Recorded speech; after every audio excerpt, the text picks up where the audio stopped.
7 o'clock, time to hit the skins. Well, obviously, we talked about it earlier in the first hour.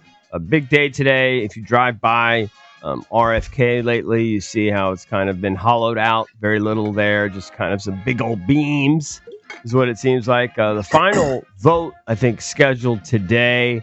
More of a formality. We're supposed to have the mayor on tomorrow, assuming everything goes as planned.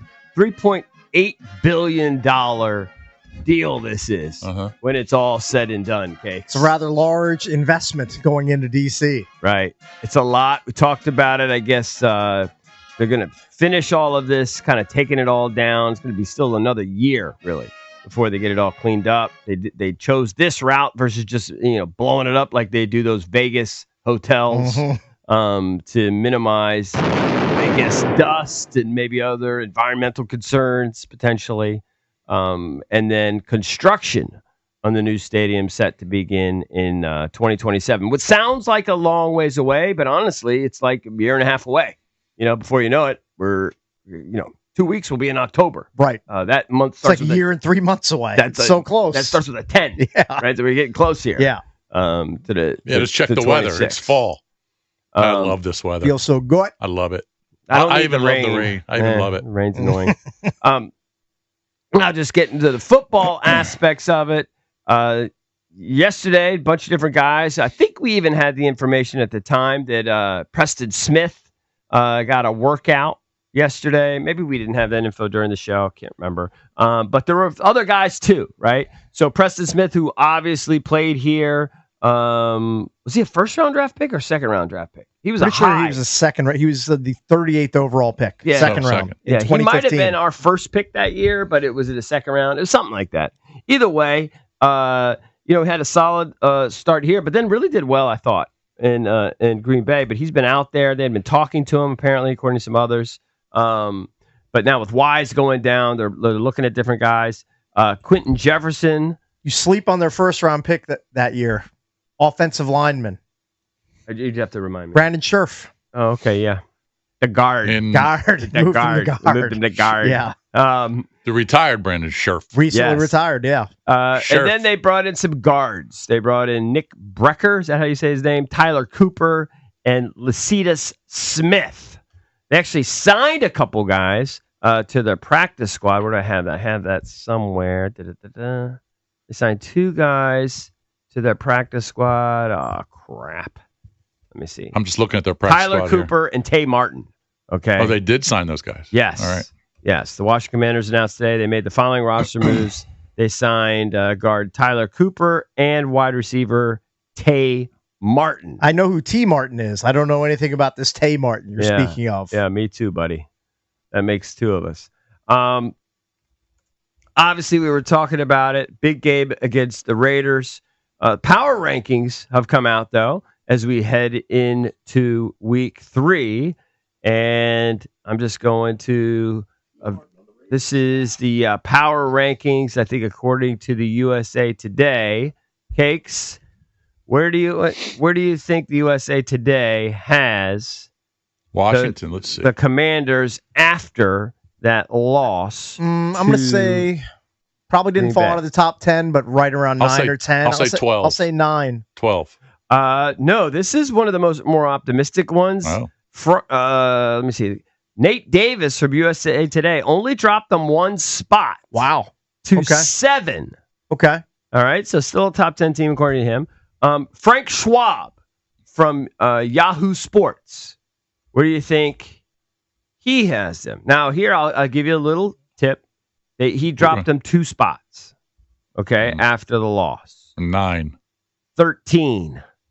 Deontay Lee from The Ringer has them 10, no change. Vinny Iyer from the Sporting News has them 9.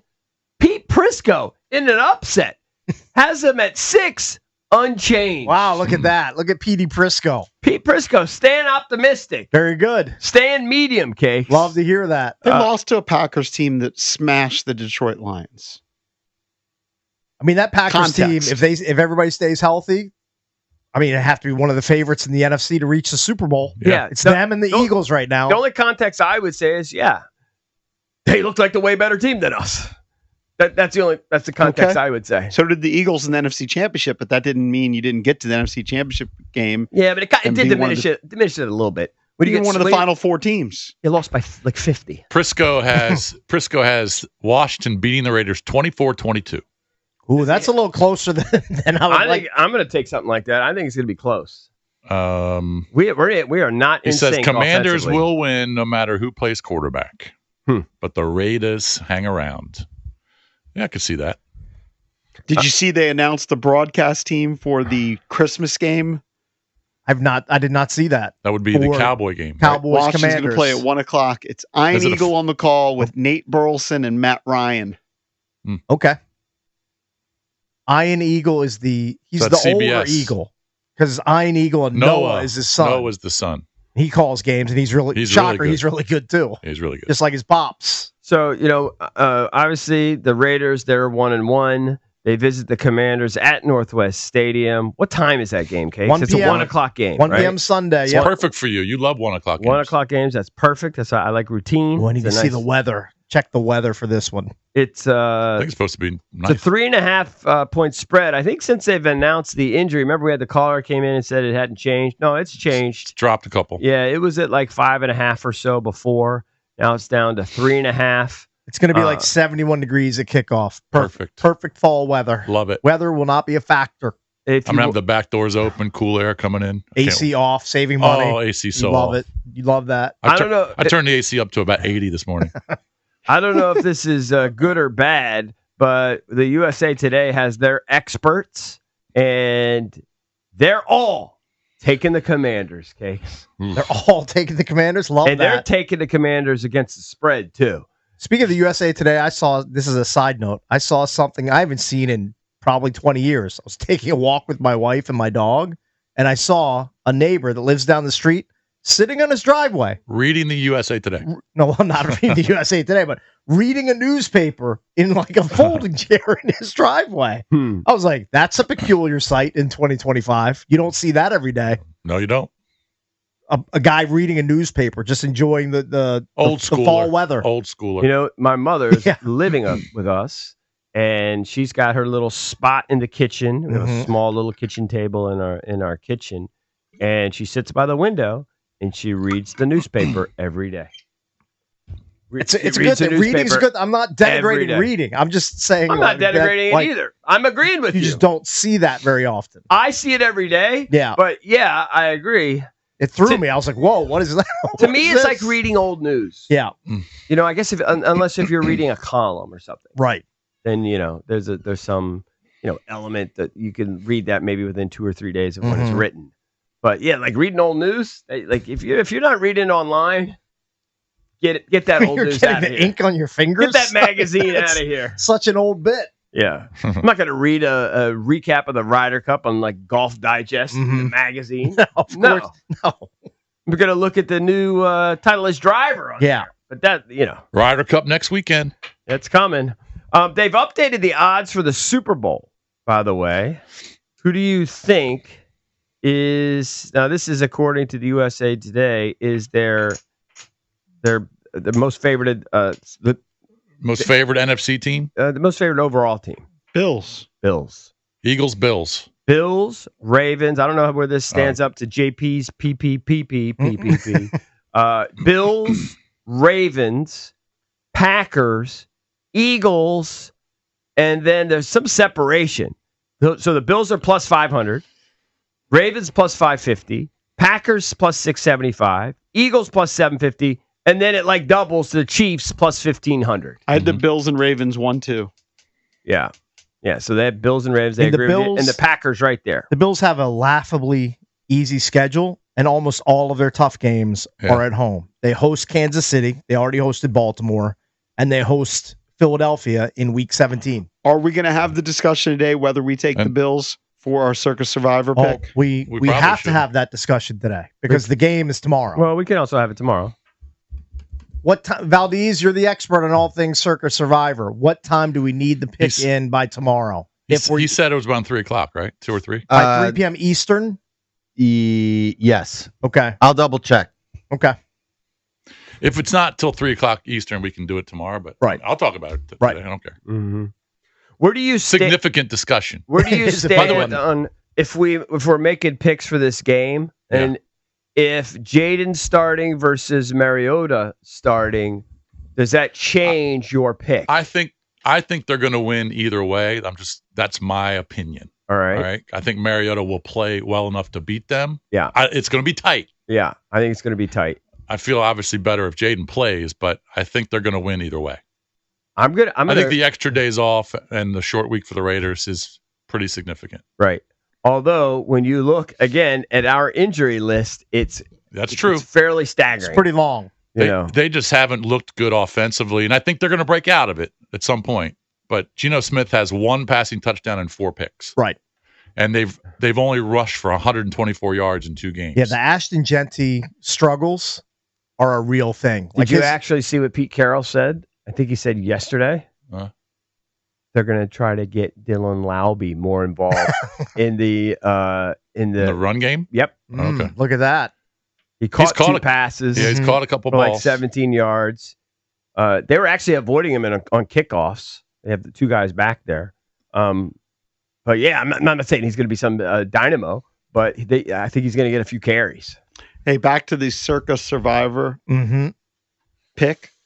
Patrick Everson, who is a handicapper, when I was doing the BetQL show, he was one of our regular guests, gave out the statistics on the Circus Survivor so far.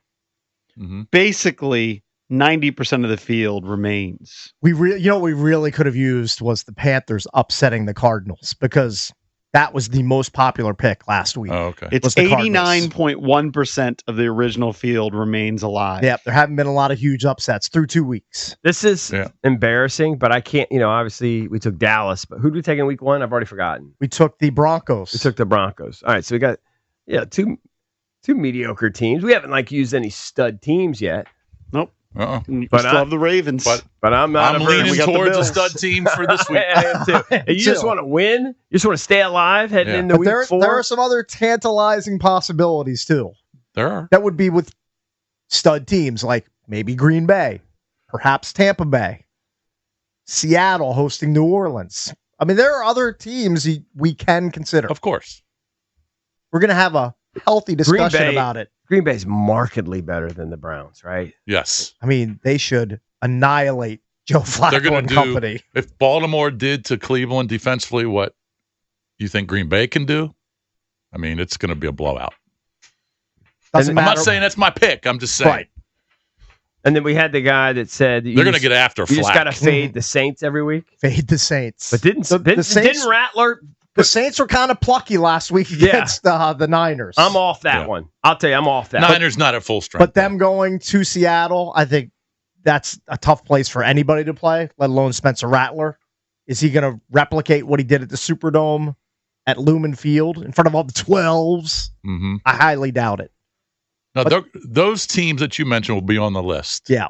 But there's another team that's probably higher on the list. Yes.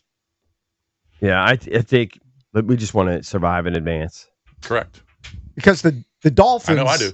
The Dolphins allowed both the Colts and the Patriots, not the greatest offensive teams, to just light up the scoreboard. What's Josh Allen? What are James Cook and Josh Allen going to do to that defense? And the Dolphins, if they go 0-3, don't be surprised if Mike McDaniel's fired on Monday morning. I wouldn't be surprised at all.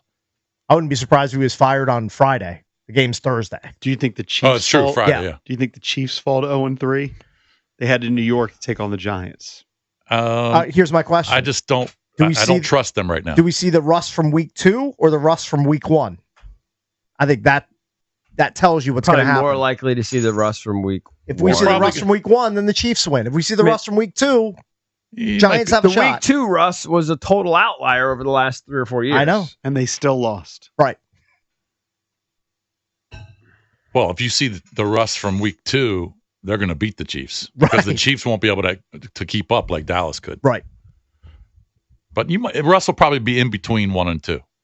I think, but they're not on my list. Right. Yeah, I'm not considering Chiefs either of those teams. I'm almost willing to say there's like a 0% chance the Dolphins beat the Bills. I'm almost willing. I wouldn't go Almost. 0, but I'd say about 1%. Division I mean, game. Tua played pretty good last week. Yeah, but he threw another bad pick. He did. I don't see I don't it. care how good Tua The plays. Bills are on a mission. Josh Allen is going to play at a higher level than Tua. So if Tua goes in and throws 3 touchdowns, Josh Allen's going to throw for 3 and run for 1. That's kind of Do you the know way what I the see Bills know is as vital as anything? They need to have home field advantage. it. Yes. Every game is almost like a playoff game because they don't want to go to Kansas City. They don't want to go to Baltimore. They don't want to go to these teams. I mean, They want to host for every playoff game because it's so freaking difficult their to play there. schedule is a farce. Okay, they Yeah. host Miami. Then they have 3 straight home games. Miami, the Saints, New England. Okay, New England, they'll put up a fight, but they're going to be the favorite in that game. They're at Atlanta, and then they have a bye week. Mhm. And here are the 3 games coming out of the bye. At Carolina, they're going to vaporize them. Host Kansas City, home game. Big one. At Miami on November 9th. They get the advantage of playing in They're Miami not when it's traveling. not They're not 98 traveling much. degrees. Right. I mean, this is the easiest schedule I've ever laid eyes on. Yeah, they know that this is the time to host Yes. and have home field advantage throughout. When's Rack up another those time? dubs. If we don't take the Packers this week, when's another opportunity to take Green Bay? Where they're Anyway. playing. Almost every week.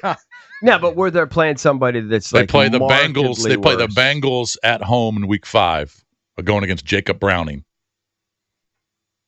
There you go. like that. I mean, that's just the first game I saw. They Mhm. host the Panthers on November 2nd. Yeah, if we're still alive, So if we want to Oh, we're still alive by November 2nd. I'm going to be lobbying to sell a ticket. what were our Still not going to be worth that much. what is our implied ticket worth right now? Not it's probably worth like $1,200. You think it's even worth? No chance. I don't No, think I it's don't worth think so. $200 more. There's We've only still- lost 100 people. There's still 18,000 entries. I'll have to look it up. I'll look it up. 1,100? Maybe I'm grasping. Is it, Maybe 1,001. No, it's worth more than that. I know it's worth more than that. well, doesn't matter. We ain't selling. Yeah, we're not selling the hey, ticket. if we We're get not- to a point, If we get to Oh, I'm November, always- we can start thinking what about if it. we got to a point and it was literally worth $1 million? 100%, we're going of to sell course, it. we're going to lobby for a chop. You I mean, would. but $250. I mean, it's great, but it's not going to change your life. Maybe we roll the dice. That's more another money. couple weeks. That's more money that you're All going to right, make. currently, there are 16,965 entries alive. Our implied value per entry is $1,103. So I was close. That's I was stunning. close. So in theory, we could sell our ticket for $1,100 yes. or our entry. Then Jason's got to pay his silent investor back. I got to pay him half. Yeah, Wouldn't make much. I think he negotiated a better deal I than can't did. believe 147 morons took the Dolphins in week 2. Again, that has to be people with 10 tickets, yeah, like 10 yeah, entries. Yes, They're just trying to differentiate. correct. Again, All right. 19 no picks. It's crazy. These people are insane. Got to take a break. Remember, later in the show, we'll talk a little college football. Mike Loxley, head coach at the University of Maryland. They're off to a 3-0 start. He'll join us at 9 a.m. here on the Junkies.